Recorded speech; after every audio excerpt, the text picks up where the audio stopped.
Eh, ini apa ini? Ini putus-putus ya. Gimana ya Pak? Putus-putus.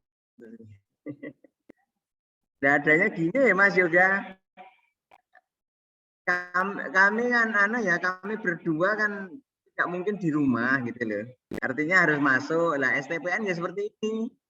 Sinyalnya. Ini pun sudah di perpus ya Pak. Ini bukan di ruang saya, di perpus yang cukup baik katanya gitu. Ini udah lumayan Pak, baru udah normal Pak. Terkait dengan tebel akte itu tergantung nanti apa ya komparisinya itu para pihaknya banyak enggak itu. Jangan-jangan itu seperti contoh ya, nanti itu bagian dari lampiran ya. Sebenarnya juga begini. Terus objek yang apa ya, yang ditransaksikan itu kan juga banyak kan. Nek kalau kemungkinan ya gitu, walaupun toh itu nanti mana yang lampiran, mana yang menjadi apa ya isi pokok akte itu ya juga harus dipilah-pilah, walaupun saya yakin kalau seperti hal itu karena yang ditransaksikan macamnya banyak ya banyak. Juga dengan jual beli satu bidang orang per orang gitu aja lah. Sebagai contoh nanti PT ya PT contoh ini maaf biasa bukan masalah apa-apa ya. Saya kan punya PT properti itu juga agak tebel karena apa? Ya nanti saya selaku kuasa usaha kan nanti harus menyebut mana-mana ya itu. Makanya benar juga kalau akte itu tidak dijual di mana kantor pos itu ya, karena nanti bisa saja nanti apa ya badan akta itu banyak banget karena nanti harus disebut di situ. Ya, kalau saya yakin kalau sudah di luar Jawa yang HGU tebal banget ya. Artinya kebetulan saya di FB itu juga ada HGU juga tidak proses jual beli tapi itu perpanjangan pemberian dan perpanjangan sehingga akhirnya akte biasa akte kantor kanwil maksudnya Siap Pak. perpanjangan.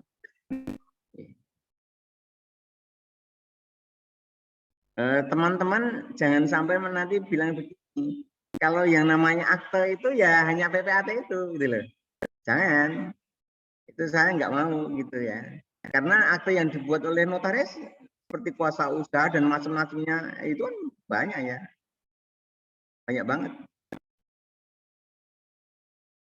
Dulu pernah ya, ini cerita-cerita dulu ya sebelum dimulai kan, ada pertanyaan dari salah Profesor Maria kepada mahasiswanya, kalau jual beli bawah tangan ini sah enggak? Dijawab oleh orang BPN tidak sah. Wah kacau saya, hancur ya.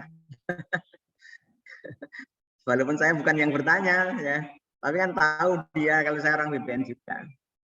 Nah sama dengan nanti akte, jangan maknai akte itu yang kita lihat sehari-hari itu yang dari PPAT saja masih banyak, termasuk kalau saya ya seperti apa ya dalam rangka proses pemberian hak itu juga akte ya. Karena di pelepasan itu kan ada pihak yang melepaskan dan yang dilepaskan, nah itu kan. Makanya kalau saya nggak mau, ini gini, contoh ini ya, nanti teman-teman jangan mau dikelabui oleh notaris. Kalau melalui pelepasan pelepasan itu include pelepasan dan pemberian. Jangan sampai nanti mau ya biaya 1% itu hanya untuk pelepasan saja. Nah, pemberiannya mana? Gitu deh. Itu satu kesatuan. Jadi double Pak. Apa? Jadi double bayarnya Pak. Jangan itu kalau 1% nanti kena KPK nanti. Kan sing yang dipentingkan adalah pemberiannya. Karena pelepasan itu sebetulnya secara sukarela boleh juga, cuma memang sulit dibuktikan itu aja. Tapi kan pelepasan bisa secara sukarela, terus di camat boleh, di notaris boleh, di kepala kantor boleh.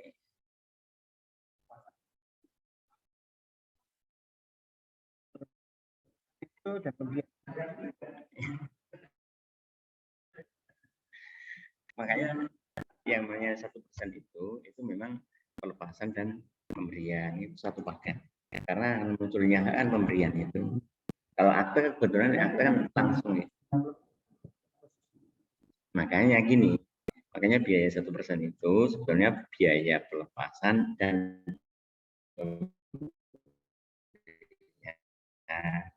karena sampai ini dong. Karena apa belum tentu malah pelepasan malah ngekur. Lumayan jadi teman.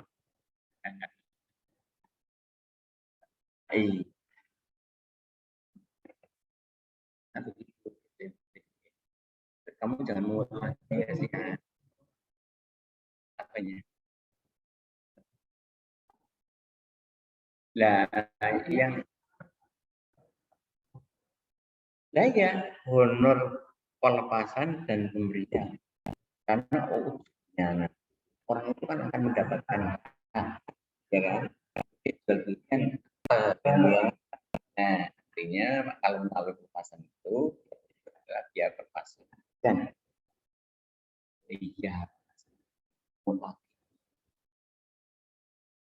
kasih ya walaupun pertanyaan tersebut bukan bisa Izin bertanya Pak, gimana? untuk terkait akte tanah itu kan yang membuatnya PPAT ada wilayah kerjanya sendiri. Jadi kalau misalkan dia berkota di provinsi Kota Bengkulu, sedangkan PPAT-nya itu mempunyai wilayah kerja di Kabupaten Rejang Lebong, itu nggak sah kan Pak? Nggak sah, kecuali ada kecualinya. Iya, Pak. Kecuali memang di Rejang Lebong nggak ada olah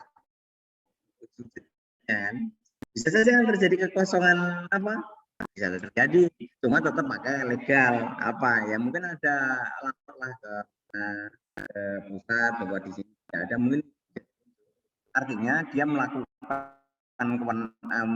tindakannya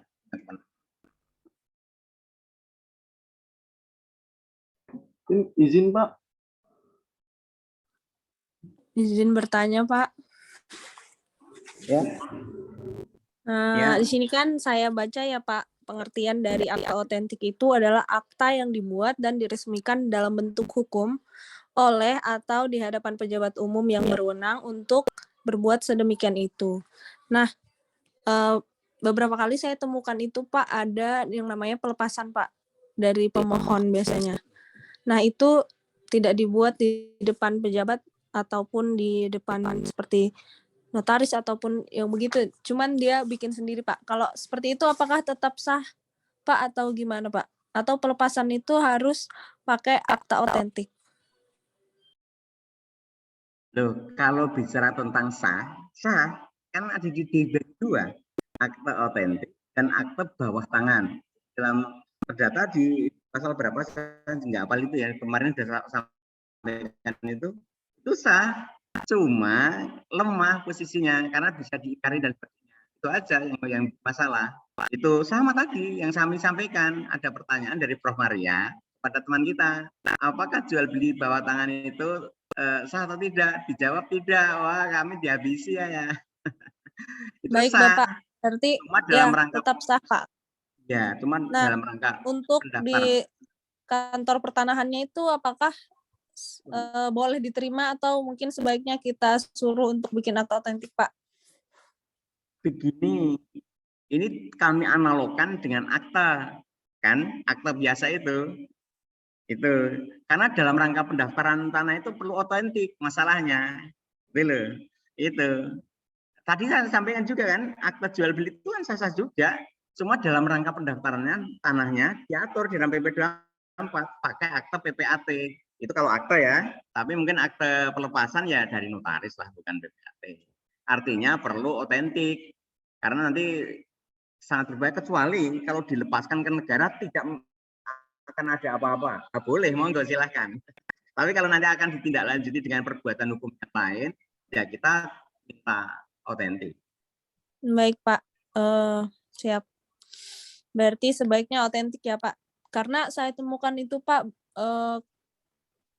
ada kantor pertanahan yang tidak harus otentik itu Pak pelepasannya, boleh asal ini aja dari orangnya aja gitu Pak. Terima kasih Pak arahannya. Ya, sama-sama. nanti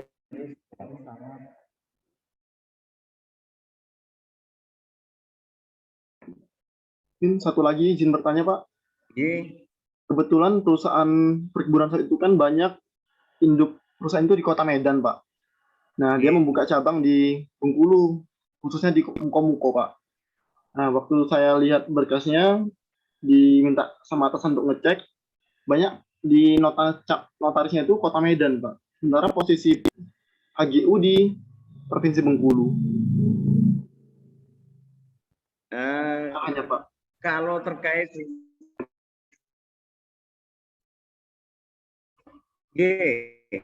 kalau terkait dengan melegal itu dia notaris ya bener aja, karena kalau nggak salah notaris saya kerjanya Indonesia ya, cuma PPAT kan ada tertentu mas. Kalau melegal itu gini, makanya melegal itu jangan PPAT-nya, itu boleh notaris. Sebagai contoh begini, sebetulnya legalisasi itu kan mencocokkan dengan aslinya kan, gitu kan? Hanya bahasa legalisasi kan mencocokkan dengan aslinya. Lah, yang punya kewenangan siapa? Ya yang membuat, kan gitu sebetulnya. Tetapi karena undang-undang notaris punya kewenangan, itu loh. Sebagai contoh KTP.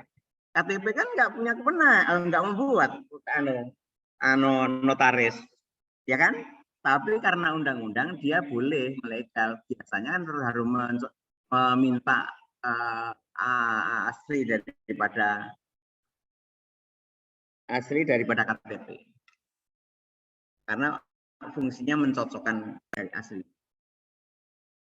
Ya makanya nanti tolong dicermati, jangan sampai nanti itu yang melegal siapa, yang punya kewenangan atau tidak. Kalau tidak ya salah. Contoh PPAT-nya loh, PPAT Muko-Muko, lokasinya di Muko-Muko, kok dilegalisasi oleh PPAT Medan, ya jelas tidak punya kewenangan. Kalau notarisnya, posisinya selaku notaris, sapnya notaris, boleh. Oke, gimana? Ya, makasih Pak. Ya, Mas.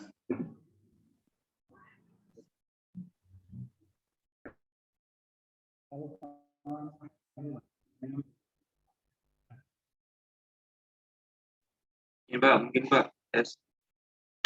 Apa Mas? Mungkin Pak, Fadil Pak. Iya. Itu terkait dengan penerbitan akte Pak. Maka PPAT sebelumnya kan, kalau PPAT kan pengangkatannya berdasarkan sumpah Pak. Dan dilakukan di hadapan Mahkamah Pertanahan. Terus aneh ya Mas? Ya. Kok putus-putus banget ya? Mungkin Mas Fadil. Tes Pak, tes. Halo, iya, lumayan baik.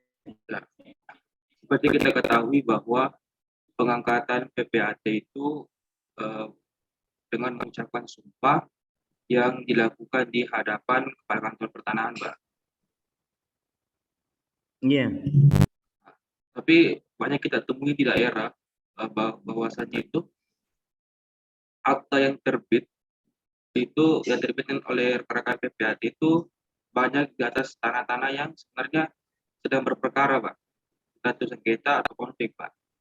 Itu apakah dari PPAT sendiri tidak ada istilah screening dulu ya Pak sebelum menerbitkan akte di atas tanah tersebut? Ini itu aja Pak. Ini aku paham yang kamu maksud.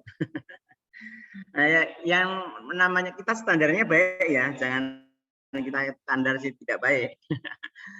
Tapi walaupun di lapangan demi uang PPAT ya buat aja kan gitu ya. Tapi dalam rangka membuat akta itu kan pasti dalam rangka pendaftaran sebetulnya. Apalagi sekarang udah dikasih jangka waktu 1 minggu dan sebagainya ya. Itu dalam rangka untuk itu biar tidak terjadi inden akta gitu ya. Karena nanti jangankan 1 minggu, 2 hari aja bisa beralih tanah itu dari tidak digugat menjadi gugat kan gitu. Atau tidak ada masalah menjadi ada masalah. Artinya ya itu itikat baik para PPAT aja. Kalau memang itu masuk ke kita kok tidak sesuai prosedur, katakanlah begini, dia membuat akte 10 hari yang lalu, tapi formalnya pengecekan dan sebagainya baru. Karena kalau saya nggak boleh, karena ya ada apa ya, tata usaha pendaftaran tanah akta itu ada kan, nggak boleh loncat-loncat karena itu dimaksudkan biar tidak terjadi seperti itu, membuat akta ternyata tanahnya bermasalah. Nah makanya kalau setelah dicek itu bersih, terus kemudian dibuatkan akta, ya lanjut kalau saya lanjut. Nah, nanti kalau terjadi permasalahan apa ya pemblokiran silahkan aja kan ada ketentuan yang lain gitu ya. Tapi tetap harus harus ada pengecekan dan sebagainya. Itu ya terkait dengan itu hati-hati aja teman-teman. Cermat artinya. Siapa? Kasih Pak sebelumnya karena yang saya temui beberapa.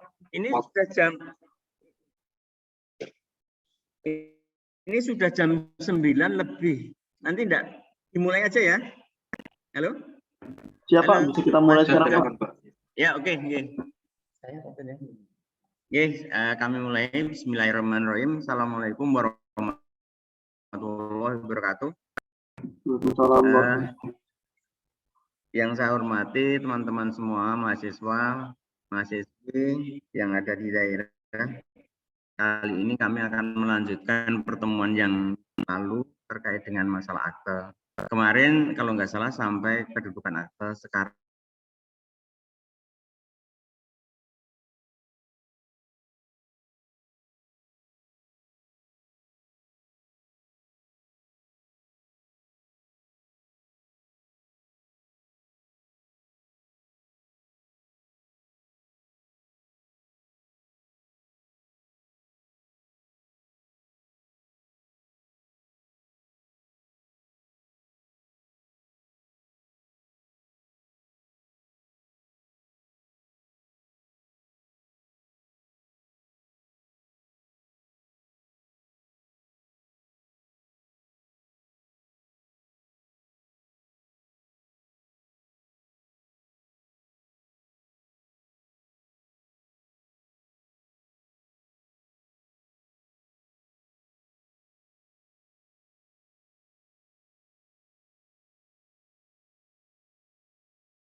Mohon izin Pak, untuk suaranya masih mute Pak, belum dibuka. Belum kedengaran suara Bapak. tadi terputus Mas Yoga. Oh, iya Pak, Iya. siapa? Ya, udah dengar ya ini ya? Ya, udah jelas sekarang Pak, udah lanjut. Oke.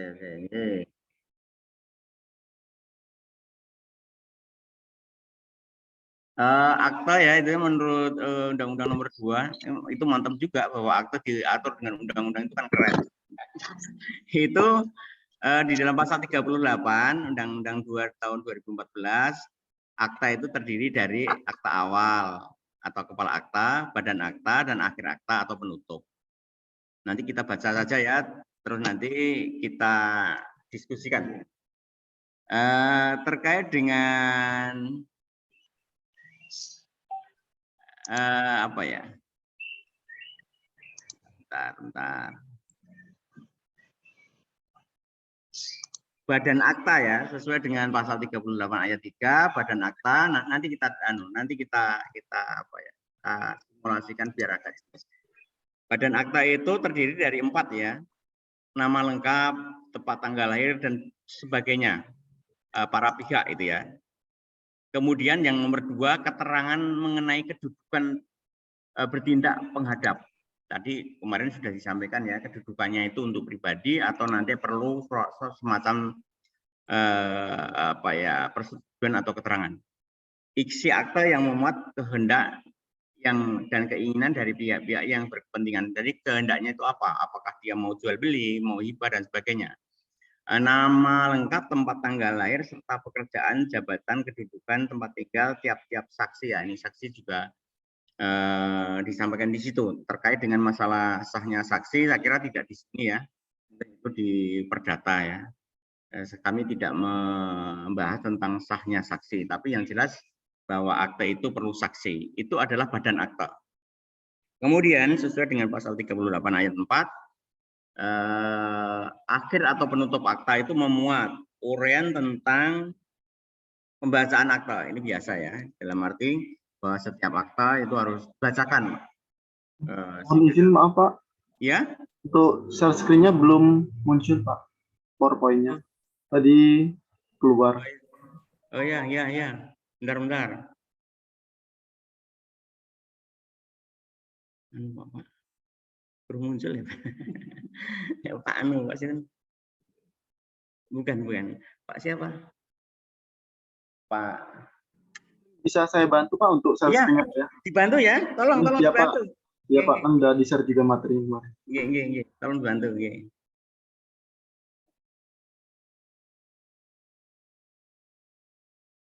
Tolong dibantu Mas juga, nggih.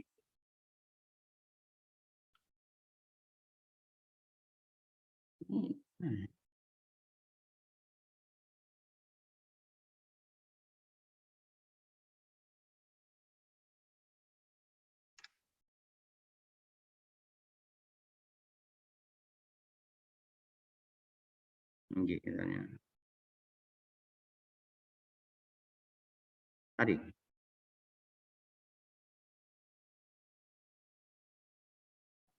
Tolong dibantu Mas juga ya untuk men-share-kan.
Udah Pak Yuga ya.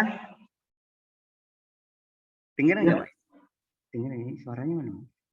Udah kedengeran suara Bapak jelas Pak. Oh iya. Oke. Ini benar Pak ya? Slide-nya benar Pak. Iya. Terkait dengan masalah akta itu kan diatur dengan Undang-Undang Nomor 2 2014. Tadi sudah kami sampaikan yang namanya akta itu minimal 3. Nanti di bawah akan ada lagi pendapat lain yang lebih rinci. Sesuai dengan pasal 38 ayat 2 Undang-Undang Nomor 2 2014, akta atau kepala akta memuat judul akta ini ya. Ini yang awal akta atau kepala akta itu memuat judul akta, apakah itu akta jual beli, hibah dan sebagainya, itu yang namanya judul.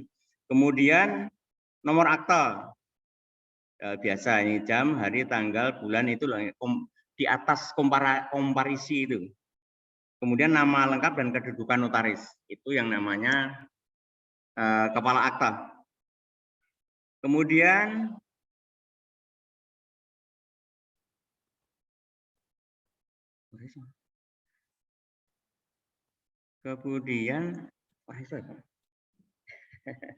maaf ya Pak juga ya, orang-orang tua ini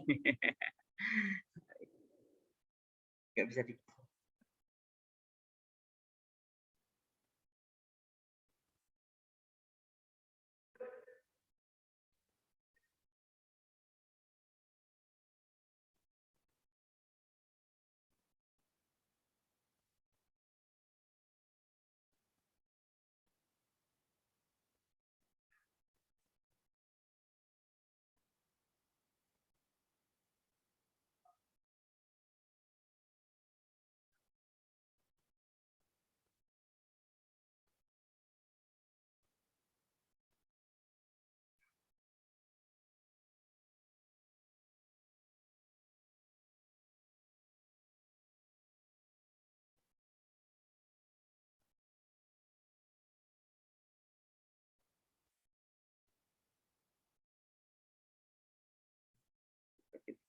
hilang.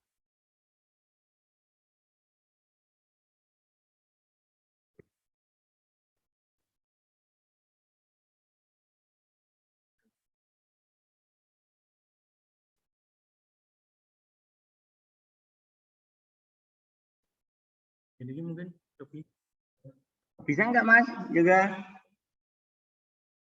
Siap nih, udah bisa Pak untuk share screen-nya. Thank you. Mau next atau kembali ke halaman selanjutnya? Oke, udah bisa ya.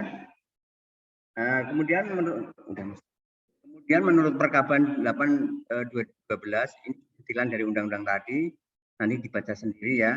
Bahwa anatomi akta terdiri dari judul akta, nomor akte, ini dirinci ya. Awal akta, komparisi badan akta, dan yang terakhir adalah akhir akta atau penutup.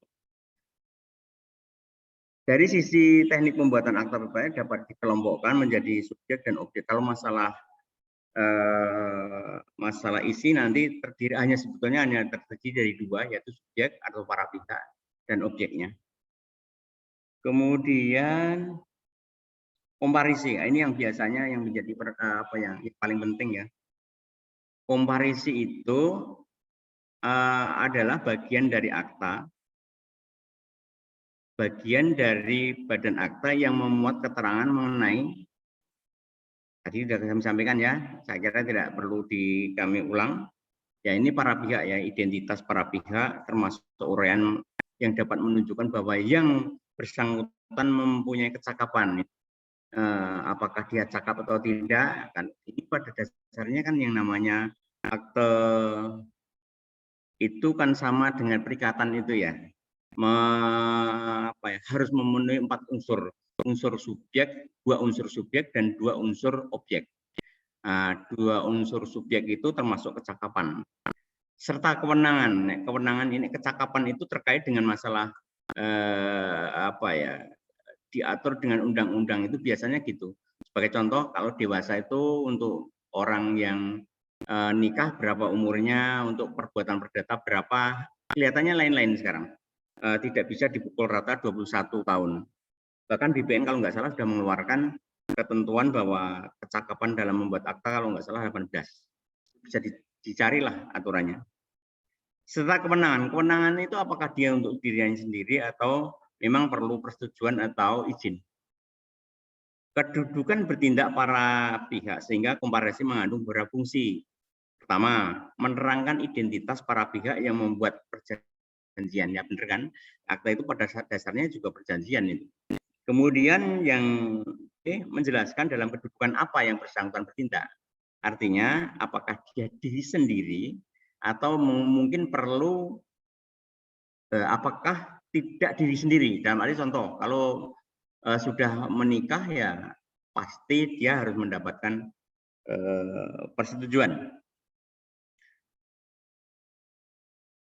Terus yang C, menerangkan berdasarkan apa kedudukannya itu. Apakah dia kedudukannya itu langsung atau pakai surat kuasa. Bisa saja pakai surat kuasa usaha, itu juga bagian dari dasar untuk memposisikan kedudukannya. Kemudian yang D, mengetahui bahwa para pihak yang mempunyai kecakapan dan kewenangan melakukan tindakan hukum yang dituangkan dalam isi akta. Artinya para pihak itu memang punya kewenangan. Sebagai contoh, apakah begini ya, kadang-kadang namanya kejahatan itu bisa saja yang namanya nama banyak ya, yang sama ya. Makanya PPAT harus juga meneliti apakah dia itu punya kewenangan terhadap objek itu. Itu terutama bagi para pihak penjual ya, atau yang melepaskan hak. Kemudian E, yang bersangkutan mempunyai hak untuk melakukan tindakan yang dinyatakan dalam penulisan akta. Itu sampai ya. Kemudian judul akta. Ini ya, judul akta yang akan digunakan sesuai dengan perbuatan hukum yang menjadikan kewenangan PPAT. Judul akta sesuai dengan jenis perbuatan hukum mengenai hak atas tanah dan hak atau hak milik atas satuan rumah susun ada yang sudah ditetapkan dalam lampiran perkaban. Ini contoh-contoh akta lah, contohnya apakah jual beli, hibah, yang 8 itu ya, yang 8 itu. Kemudian nomor akta PPAT ya itu penting Pak, karena apa? Kalau tidak ada nomor, kalau saya tak tolak karena itu tidak sah, karena sahnya itu ya terregistrasi di keadministrasian PPAT. Nomor akta dimulai dengan nomor urut 1 dan seterusnya untuk setiap tahun ya, yang berlaku untuk semua jenis akta yang menjadi kewenangan PPAT. Ini kita bicara PPAT, beda lagi nanti kalau kita bicara tentang akta notaris. Dengan cara penulisan contoh nomor 1 tahun 2000, artinya nomornya 1 dibuat pada tahun 2012. Itu nomor akta, tergantung nanti jenisnya ya. Kemudian awal akte itu ya itu menceritakan tentang PPAT-nya. Biasanya dimulai daripada hari ini, ya itu awal akta PPAT dan sebagainya menghadap kepada kami. Ini yang namanya awal akta PPAT tadi judul. Kami tidak akan membacakan ya. Kemudian ini contoh pada hari ini contoh-contoh aja ya. Nanti pada saat apa Pak praktek Mas tahu yang ini baca saja, dia nanti akan tahu karena kami tuliskan sesuai dengan apa ya ketentuannya dan mudah membacanya. Contoh rumusannya apa dan sebagainya. Komparisi ini tentang penjelasan dari Pak Risi ya, seperti ini ya. Salah satu bagian dari kerangka akta PPAT atau bentuk akta otentik adalah komparisi yang memuat identitas penghadap. Intinya komparisi itu ya para pihak yang akan melakukan perbuatan hukum. Ini dibaca aja sendiri ya, bentuk untuk diri sendiri. Rumusan redaksional pada bagian komparisi dapat ditinjau berdasarkan cara orang bertindak dalam akta PPAT. Apakah dia itu untuk diri atau bertindak atas nama kuasa, baik perorangan maupun badan hukum.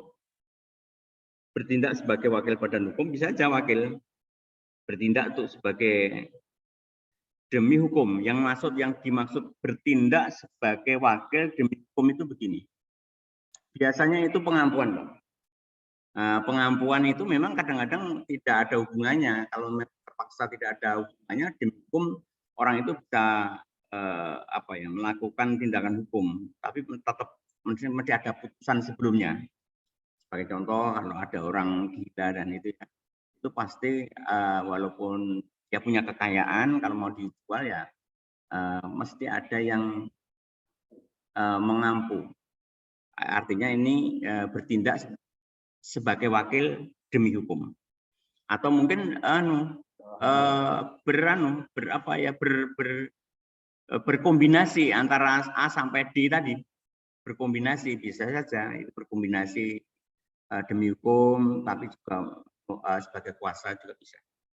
Dalam akta PPAT tidak boleh memuat kata-kata sesuai atau menurut keterangan para pihak kecuali data formal. Artinya PPAT itu harus di dalam komparisi ya, ini harus ada data formalnya tertulis karena nanti itu sebagai lampiran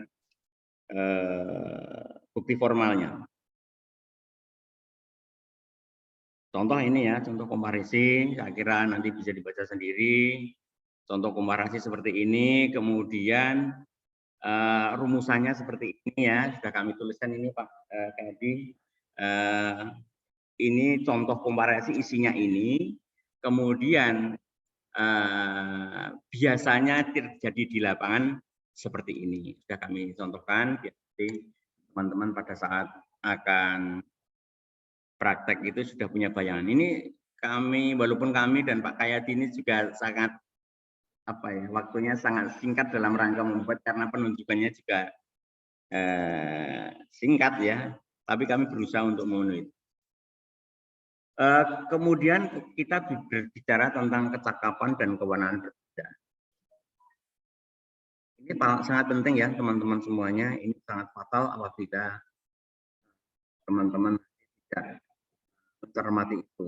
Tadi sudah ada pertanyaan-pertanyaan Pak Kayati bahwa ini sangat penting karena nanti akan menjadi masalah apabila terjadi cacat hukum. Untuk itu teman-teman ya jangan hanya membaca dengan teks-teks yang formal dikeluarkan oleh lembaga tertentu, tapi harus didukung dengan ilmu hukum yang lain. Sebagai contoh, kecakapan bertindak menurut pasal 39 ayat 1 Undang-Undang Kenotariatan itu ya. Pasal 47 KUH perkawinan contoh yang dinamai cakap kalau dia 18 tahun. Sedangkan menurut Undang-Undang Diaga Perdata pasal 330 seseorang dianggap cakap seseorang dianggap belum dewasa apabila belum mencapai usia genap 21 tahun. Artinya nanti teman-teman juga harus cermat banget. Dia membicarakan tentang tanah atau apa? Kan gitu ya. Sebagai contoh nek dulu, kalau dulu itu yang namanya cakap di BPN dulu itu 21 tahun, Pak. Tapi kalau saya dengar itu kepala BPN Pusat itu telah mengeluarkan surat edaran dalam itu boleh okay. Itu boleh itu bahasa saya gini ya itu lex spesialis.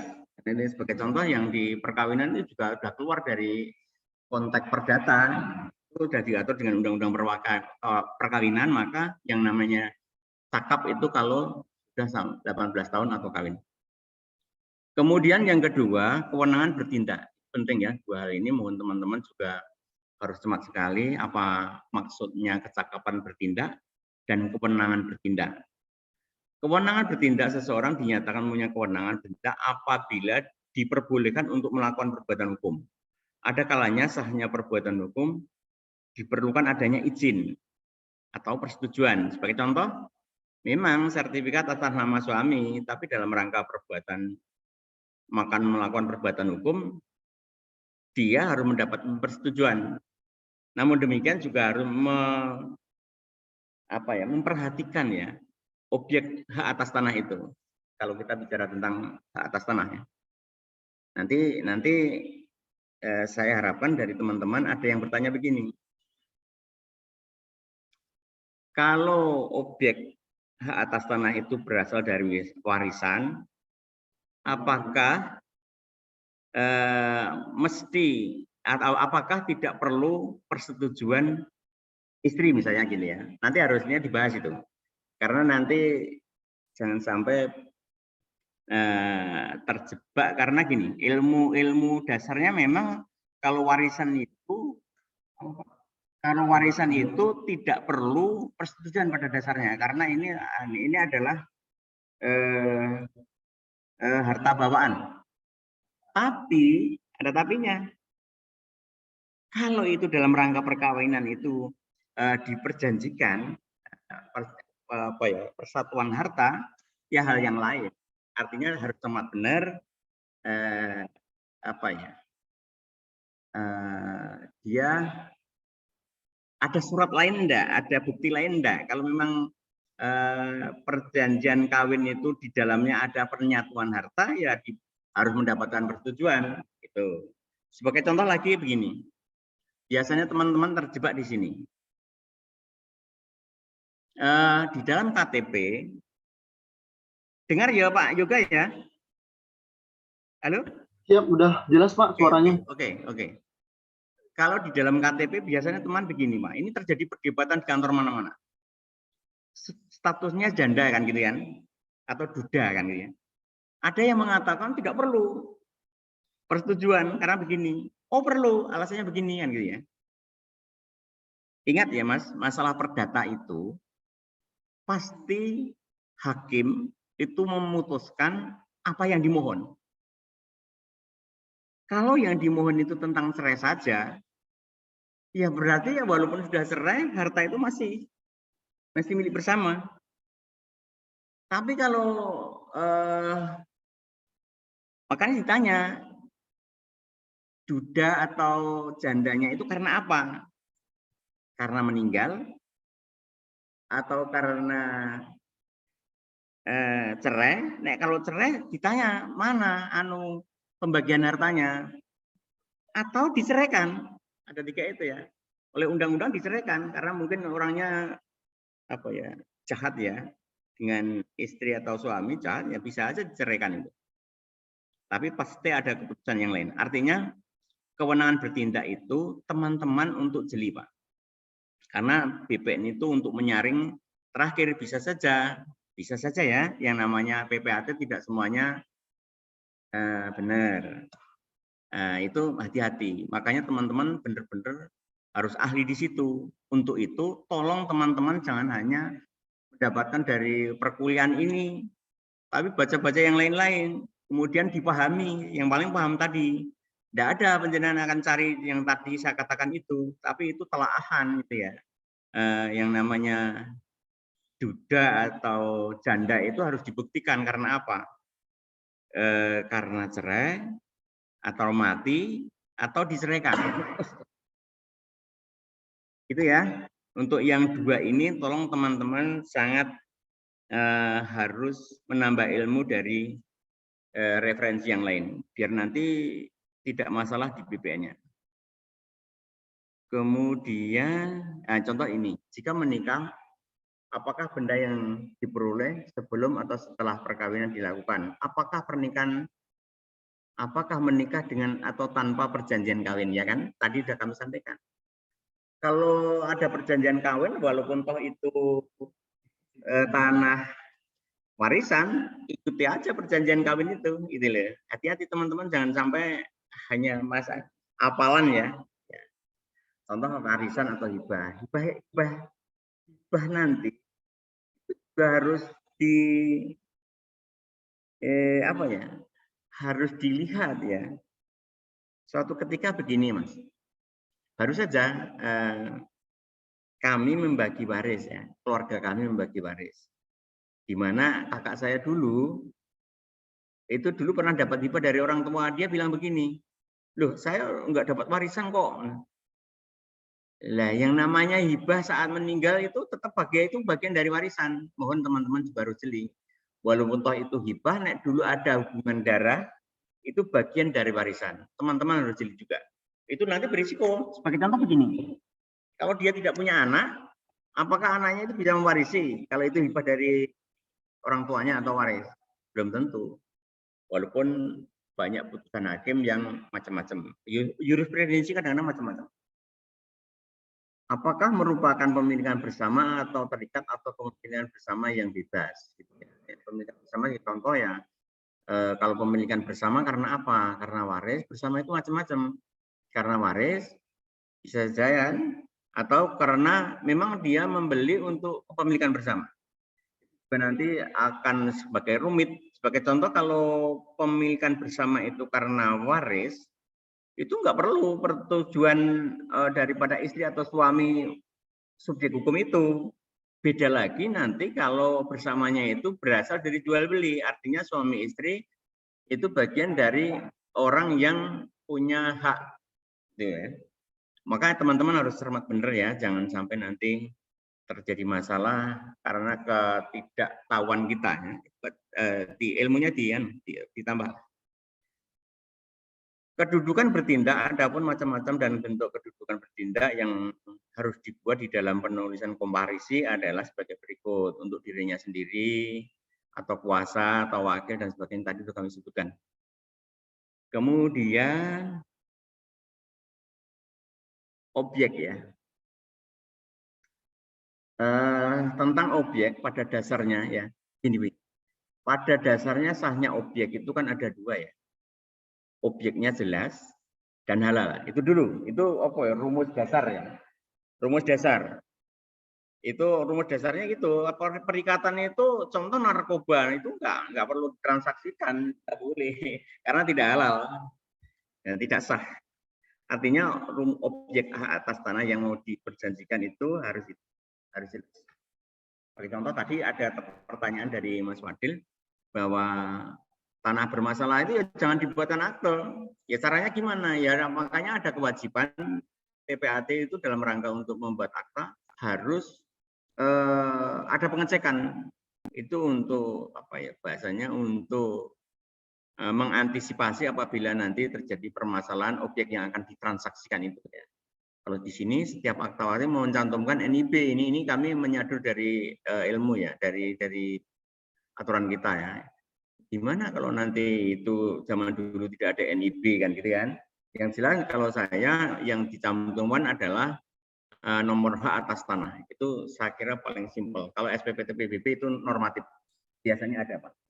Dan PPAT dilarang membuat akta atas tanah bagi bidang yang sudah terdaftar atau bekas hak milik adat sebelum diukur oleh kantor pertanahan. Nah, ini aturan-aturan baru di BPN ya. Seperti itu. Kalau ini saya tidak akan membahas terlalu detail karena apa? Dulu, kemarin, dan sekarang sudah beda-beda, Pak.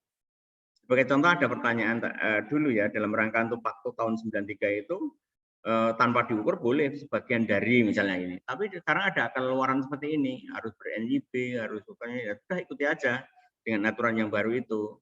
Walaupun toh itu juga nanti secara keseluruhan akan bermasalah dalam rangka pelayanan.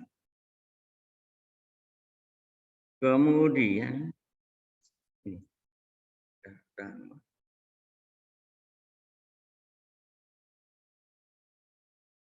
ini sama ya, tadi tindak lanjutan berdasarkan ketentuan di atas, maka begini. Artinya kalau yang sudah sertifikat itu harus dipecah dulu dan sebagainya.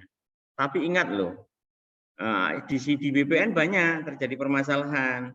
Apa? Dikira yang namanya akta itu hanya untuk bersertifikat.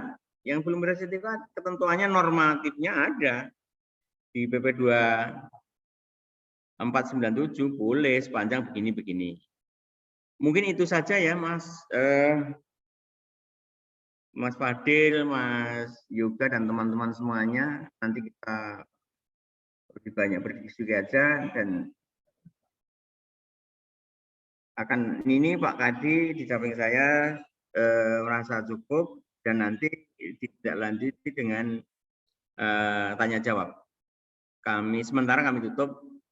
Assalamualaikum warahmatullahi wabarakatuh. Waalaikumsalam warahmatullahi wabarakatuh. Silakan, nanti sangat berpengaruh loh. Nanti sudah seperti janji saya yang lalu itu siapa yang tanya nanti saya catat karena keaktifannya. Silakan. Izin Pak, saya mau memastikan saja Pak. Jadi tadi kesimpulannya itu ini ya Pak. Kalau harta warisan tidak perlu izin dari pasangan ya Pak. Kecuali ada perjanjian penggabungan harta. Seperti itu Pak. Ya, seperti itu. Walaupun warna-warni di lapangan, baru saja Mbak, saya itu di Wonosari.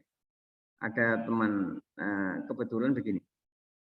Ada seseorang kawin, belum punya anak, meninggal, yang laki. Oleh kantor pertanahan, diminta persetujuan oleh istri. Ya kalau orang baik mesti dikasih. Tapi kalau nggak baik gimana? Ya nggak bisa. Artinya memang ketentuannya kalau tidak ada perjanjian kawin ya tidak perlu persetujuan. Cuma hati-hati. Nah, ini orang pertanahan harus menjelaskan detail. Memang si istri itu misalnya yang punya suami ya, si istri itu tidak boleh diusir. Dia boleh memanfaatkan sampai dia tua. Walaupun dalam prakteknya biasanya dikasih semacam mahar lah, apa-apa ya istilahnya untuk mencari di tempat lain. Atau mungkin biasanya si istri itu juga pulang ke orang tuanya, biasanya gitu. Tapi memang tidak boleh diusir. Tapi tidak bisa memiliki, itu aja. Artinya kalau terkait dengan persetujuan apabila tidak ada perjanjian yang lain, maka warisan itu mutlak menjadi kewenangan pemegang hak. Mungkin itu. Mbak siapa Baik, namanya? Mbak siapa? Ainun Pak. Ya, Ainun Pak. Ainun Pak dari kelas F. Lain. Mohon maaf Pak, sebelumnya Pak. Ini kita jam 10 ada perkuliahan sama Pak Dian Aris. Gini, Saya kira ini cukup. Nanti seperti Mas Fadil, Mas juga kadang-kadang tanya secara pribadi itu lebih baik. Kami buka lah, silakan saja. Saya hanya menekankan begini ya. Tolong di teman-teman membaca ya. Dan jangan puas hanya referensi yang ada di BPN karena masih banyak ilmu-ilmu yang lain di luar sana. Biar nanti dalam pelaksanaan nanti menjadi lebih nyaman, enak, aman dan sebagainya. Mungkin itu aja ya, banyak yang salah dari saya, kurang dari saya dan dari Pak Kayadi, kami mohon maaf kepada teman-teman semua. Kami akhiri, wassalamualaikum warahmatullahi wabarakatuh. Waalaikumsalam warahmatullahi wabarakatuh. Baik, terima kasih Bapak.